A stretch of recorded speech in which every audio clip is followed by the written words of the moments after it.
안녕하세요, 헬레나입니다. 오늘 함께 이야기를 나눌 책은 다산의 마지막 습관입니다. 조윤재 작가님이 쓰고 청림출판사에서 펴냈습니다. 가끔 이런 생각 하실 때 있으시죠?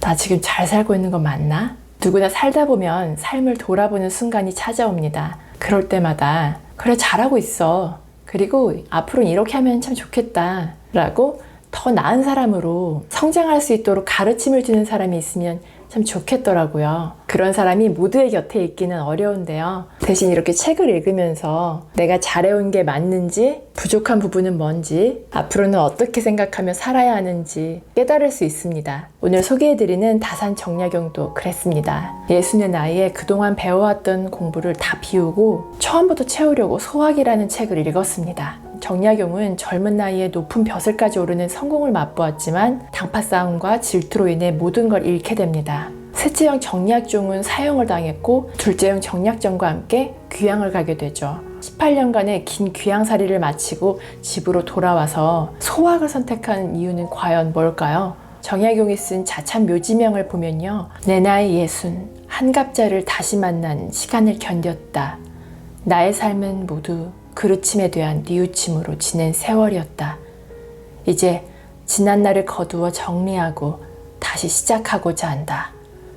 이제부터 빈틈없이 나를 닦고 실천하고 내 본분을 돌아보면서 내게 주어진 삶을 다시 나아가고자 한다 라는 구절이 있습니다. 기본으로 돌아가서 날마다 새로워지고 싶어 했던 다산의 마음을 잘 알 수 있습니다. 그렇다면 다산이 인생의 끝자락에서 모든 책을 다 제쳐두고 선택한 소학은 어떤 책일까요? 소학은 유학 입문자의 교재입니다. 사람을 대하는 태도와 자기 수양에 대한 내용으로 이루어져 있고요. 일상에서 행동으로 실천하도록 가르칩니다. 옛날 서당에서 동몽선습과 명심보감 다음으로 가르쳐서 아이들을 대상으로 만들어졌다는 말도 있는데 결코 쉬운 책은 아닙니다. 소학에서 이야기하는 핵심은 기본으로 돌아가는 것입니다. 누구나 알고 있지만 감히 행하지 못하는 당연한 이치를 말하기에 유학 경전들 가운데 가장 쉬우면서 동시에 가장 어려운 책이죠. 어른으로 살아가려면 폭넓은 공부를 해야 합니다. 자기 삶의 의미와 가치를 깊이 쌓을 수 있는 공부를 말합니다. 다산은 두 아들에게 어떠한 상황에서도 공부를 쉬어서는 안 된다고 가르칩니다. 고난 속에서 묵묵히 실력을 쌓아온 사람에게는 언젠가 진가를 발휘할 기회가 찾아옵니다.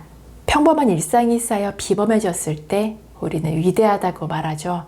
어떤 지식도 삶에서 드러나지 않으면 빛을 잃어버립니다. 실천하지 않는 지식은 공허하죠. 진정한 공부는 삶에서 실천하는 것입니다. 아무리 많은 지식을 가졌다고 해도 옳고 그름을 가릴 수 없다면 배운 사람이라고 할 수 없습니다. 크고 복잡한 것을 해결하고 싶다면 작고 단순한 것부터 시작해야 합니다. 몸과 주변을 깨끗이 하는 일을 통해 하루를 시작하는 마음의 준비를 하는 거죠. 삶을 단순화하고 옳지 않은 것을 중단하고 주어진 일상에 충실하면 고난을 이겨낼 가능성이 높아집니다. 다산은 많은 사람의 원한을 받아 귀향 생활을 하면서 보다 신중하고 두려운 마음으로 절제하며 살아야 한다는 걸 깨달았습니다. 이를 담대의 심소라고 합니다. 담대하면서도 세심하게 주위를 살피는 자세를 의미하죠. 어떤 상황에서도 자신을 잃지 않는 사람은 역경을 잊어야 할 어두운 과거가 아니라 의미 있는 시간으로 받아들입니다. 역경 속에서도 배우는 거죠. 사람은 자신을 존중하는 사람에게 목숨을 바칩니다. 모든 인간관계에는 존중함이 있어야 합니다. 어떤 지위나 부를 가졌어도 눈앞의 사람을 존중할 줄 모른다면 존중받을 자격이 없습니다. 옛날 절대 권력을 가진 임금도 신하를 존경하고 신하에게 진심으로 존경받으려고 노력했습니다. 친구 사이도 마찬가지입니다. 친구란 같은 위치에서 같은 곳을 바라보는 존재입니다. 학문과 수양에 있어 서로를 함양해주는 사이여야 합니다. 진정한 친구란 말이 아닌 마음으로 통하는 관계입니다. 그렇다면 좋은 친구는 어떻게 알아볼 수 있을까요? 논어 개시에서는 유익한 벗이 셋이 있고 해로운 벗이 셋이 있다. 고든 사람, 신의가 있는 사람, 견문이 넓은 사람을 벗하면 유익하다. 아부하는 사람, 줏대 없는 사람, 말만 잘하는 사람은 해롭다라고 말합니다. 그 사람의 말을 듣고 벗으로 사귈지 말지 신중하게 결정해야 합니다. 그리고 친구를 고르기에 앞서 자기 자신이 좋은 덕을 갖춘 사람이 되기 위해 노력해야 하죠. 세상을 바꾸기 위해서는 그 어떤 것이 아니라 나 자신부터 변화시켜야 한다는 말을 많이 들어보셨을 겁니다. 그러기 위해서 어떻게 해야 하는지 공자가 알려주는데요. 바로 자기를 이겨내고 예로 돌아가는 것입니다. 그 방법은 욕심을 이겨내는 거죠. 욕심을 이겨낼 수 있다면 일상의 삶은 저절로 이치에 맞게 될 수 있습니다. 이에 더해 다사는 공경함을 지키라고 조언합니다. 먼저 스스로를 공경하고 존중과 배려를 기반으로 다른 사람에게 공경함을 베풀어야 합니다. 성공에 있어 중요한 덕목은 충실한 말과 경건한 행동입니다. 사람은 말로 자신을 드러내고 사람들은 그 말로 그를 평가합니다. 그래서 공자는 인한 사람은 말을 조심한다라고 했습니다. 공자는 때를 잘 아는 사람이었습니다. 때를 잘 아는 것은 중용의 도리입니다. 중용은 옛 선비들의 수양에서 가장 중요한 덕목입니다. 중용에 군자는 때에 맞게 행동하고 소인은 기탄이 없다라는 말이 나옵니다. 군자는 어떤 상황에서도 적절하게 행동하지만 소인은 때와 장소에 맞지 않게 함부로 행동한다는 것이죠. 해야 할 때 하고 하지 말아야 할 때 다무는 것이 화술의 전부입니다. 배움이라는 건 눈으로 읽고 머리에 채우는 것이 아니라 몸으로 전해받아 삶에 새기는 것입니다. 맹자는 지식의 근본이 되는 마음을 옳고 그름을 가릴 수 있는 마음, 십이지심이라고 했습니다. 이러한 십이지심은 스승과 부모가 삶으로 보여주는 것이죠. 여러분 모두 맹모 삼천지교에 대해 잘 아실 겁니다.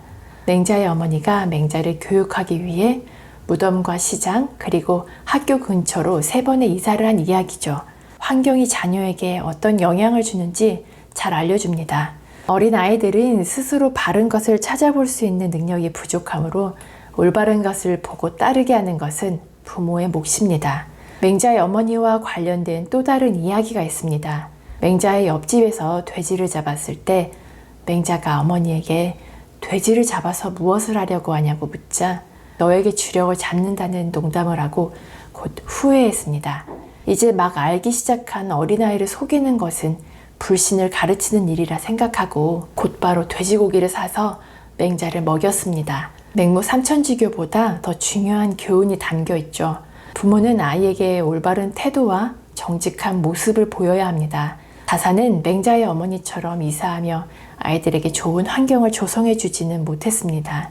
미안한 감정을 가지면서도 환경 탓을 하지 말라며 따끔하게 가르쳤습니다.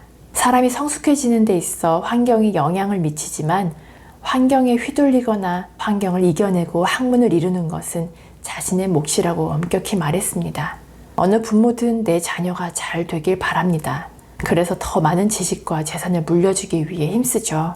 하지만 많은 것을 물려주더라도 올바른 도리를 물려주지 못하면 자녀의 행복을 바라기 어렵습니다. 진정한 유산은 아이가 가진 재능을 찾도록 돕는 것입니다. 마음을 단단하게 지켜내려면 흔들리는 마음을 인정해야 합니다. 살면서 가장 먼저 챙겨야 할 덕목은 수신과 덕입니다. 그러려면 마음이 고요하고 생활이 검소해야 합니다. 마음을 다스려야 수신이 되고 검소함이 배어야 덕을 기를 수 있습니다. 남다른 통찰력을 갖고 싶다면 평상심을 유지해야 합니다. 그래야 표면 아래의 진실을 볼 수 있습니다. 마음을 다스리기 위해 가장 먼저 할 일은 스스로가 가진 마음의 연약함을 인정하는 것입니다. 다사는 명문가에서 패족으로 무너지는 경험을 했습니다. 모든 걸 포기할 수 있었지만 그는 희망을 잃지 않았죠. 그 어떤 높은 벼슬보다 자신과 아들들의 학문적 성취가 더 귀한 가문의 격이 된다고 여겼습니다.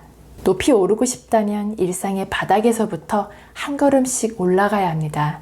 다사는 제자와 아이들에게 공부와 독서가 인간의 본분이 되는 이유에 대해 이렇게 말합니다. 오직 독서라는 한 가지 일은 위로 성현을 따라가 짝할 수 있고 아래로 묻 백성을 깊이 깨우칠 수 있으며 그윽하게는 귀신의 정상에 통달하고 밝게는 왕도와 패도의 방법과 계략을 도우며 짐승이나 벌레의 부리를 초월해 큰 우주도 지탱할 수 있으니 이것이 곧 우리 인간의 본분이다. 독서와 공부에 있어서 속도는 중요하지 않습니다. 중요한 것은 방향과 꾸준함입니다. 대부분의 사람은 성장과 성공에 대한 강박이 있습니다. 도태되지 않으려 쉬지 않고 새로운 변화에 적응하며 살아갑니다. 그런데 앞만 보고 내다리다 보면 이 길이 맞는 건지 공허함이 밀려들 때가 있습니다. 그동안 성장에 대한 갈급함만 있었는데 다산의 글을 읽으면서 오히려 뒤를 좀 돌아볼 수 있는 시간을 가질 수 있었습니다. 어렸을 때는 잘 알고 있었던 건데 어른이 되면서 잃어버렸던 것들 있잖아요. 살면서 잃어버렸던 그 가르침들을 이 책에서 다시 만났고 이 내용들을 토대로 바르게 사는 습관을 가져야겠다고 마음먹었습니다. 그러기 위해서는 이전까지 몸에 배웠던 좋지 않은 습관을 비워내야겠죠. 여러분도 올 한 해는 좋은 습관을 조금씩 더 늘려가는 시간이 되셨으면 좋겠습니다. 오늘도 끝까지 함께 해주셔서 감사드리고요. 구독과 좋아요, 댓글은 큰 힘이 되니 꼭 기억해주세요. 즐거운 하루 보내시고 다음에 또 만나요.